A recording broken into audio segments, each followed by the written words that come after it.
Bad news for Ethiopian government. Another embarrassment in a series of embarrassments due to poor decision making by the government led by Prime Minister Abiy.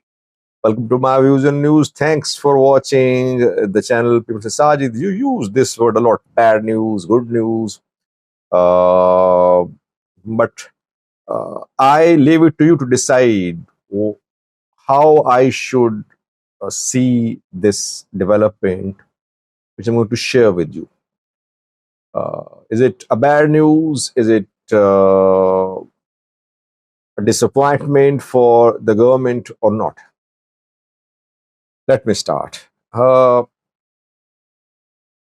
It seems, viewers, that Ethiopia Somalia talks have formally collapsed. Now, information is coming out. What happened?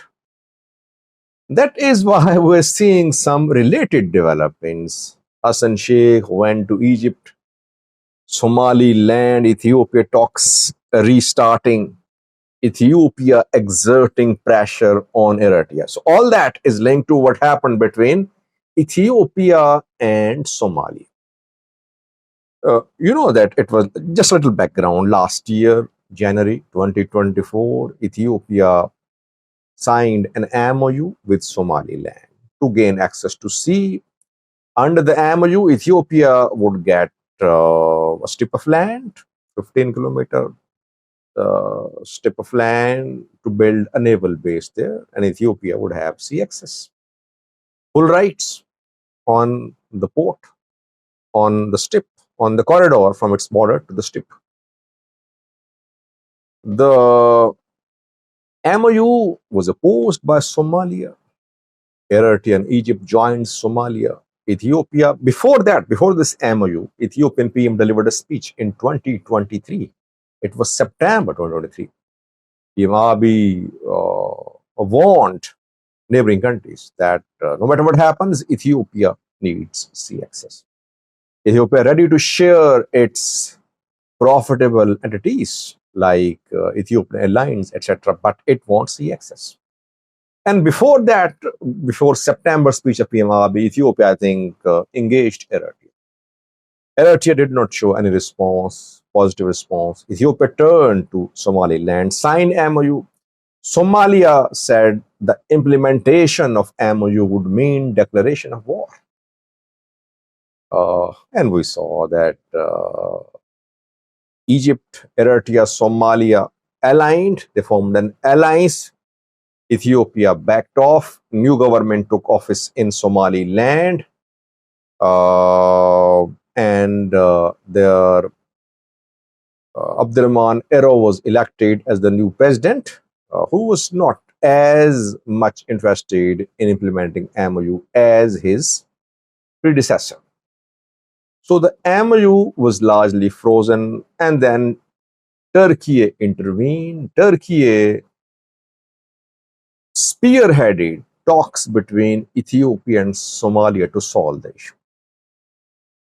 Ethiopian and Somali leaders met in Ankara. Then second round was also held.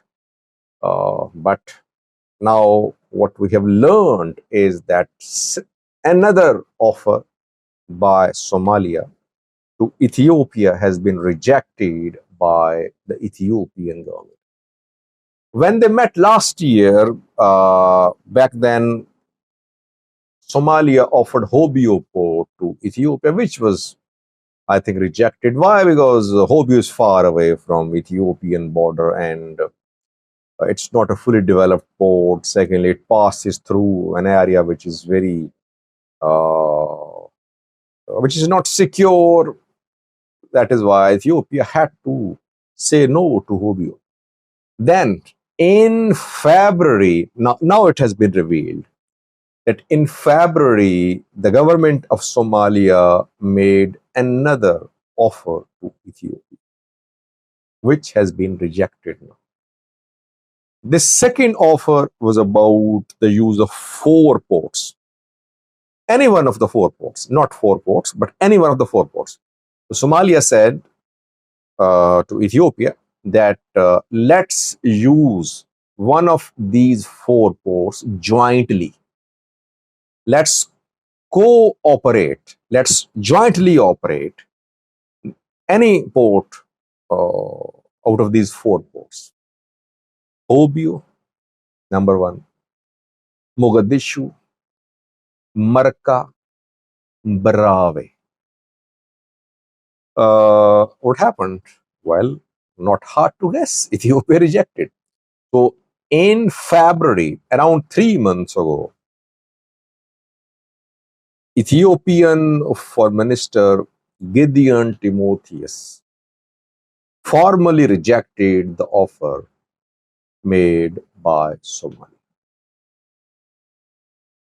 Somalia rejected Ethiopian uh, interest in building a naval base on Somali coast.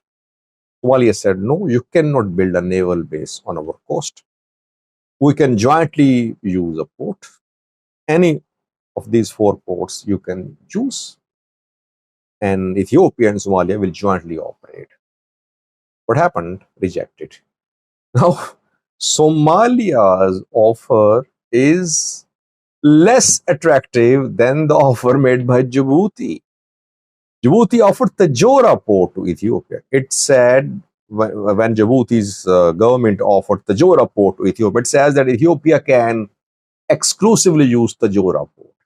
But Ethiopia said it wanted to establish a naval base there. Djibouti said no. And then Tajora port came under the control of a Saudi company, which is working on the port.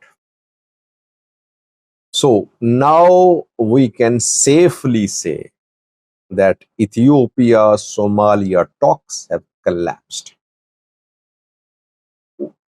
And now you can link the developments ongoing these days.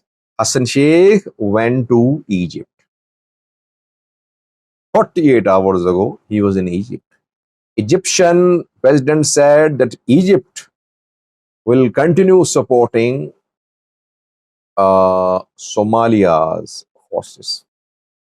He said presence of any non-littoral Red Sea country on Red Sea is unacceptable. Egypt won't allow any non-Red Sea country to establish a naval base on Red Sea. Firstly. Secondly, I did a video yesterday. Interestingly, viewers did not show interest in yesterday's video. I told you yesterday that Ethiopia and Somaliland are reactivating MOU. Now confirmed.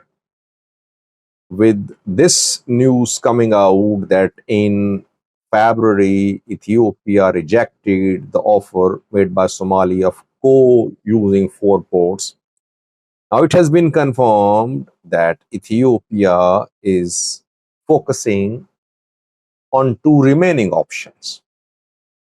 One is Somaliland, Ethiopia restarting talks with Somaliland. But if Ethiopia makes some progress towards reactivating the MOU, again we'll see the same allies. Egypt, Eritrea, Somalia allies. Second option for Ethiopia is Assam in Eritrea, and that is what Ethiopia is working on. It is trying to put pressure upon Eritrea diplomatically. It is training Eritrean opposition proxies. It is enhancing its military capabilities. It is threatening Eritrea, you can say. Ethiopia-Eritrea talks ongoing in Saudi Arabia, reportedly. Most sources are confirming. So, coming months are crucial. We could see resumption of Ethiopia-Somalia tensions. We could see calls for withdrawal of Ethiopian military from Somalia if tensions arise. And we could see Abdirahman Ero Somaliland's president visit Addis Ababa in coming weeks. And either we could see a result of Ethiopia-Eritrea talks in Saudi Arabia, or we could see eruption of more tensions between Eritrea and Ethiopia. Let's see what happens. Thanks for watching.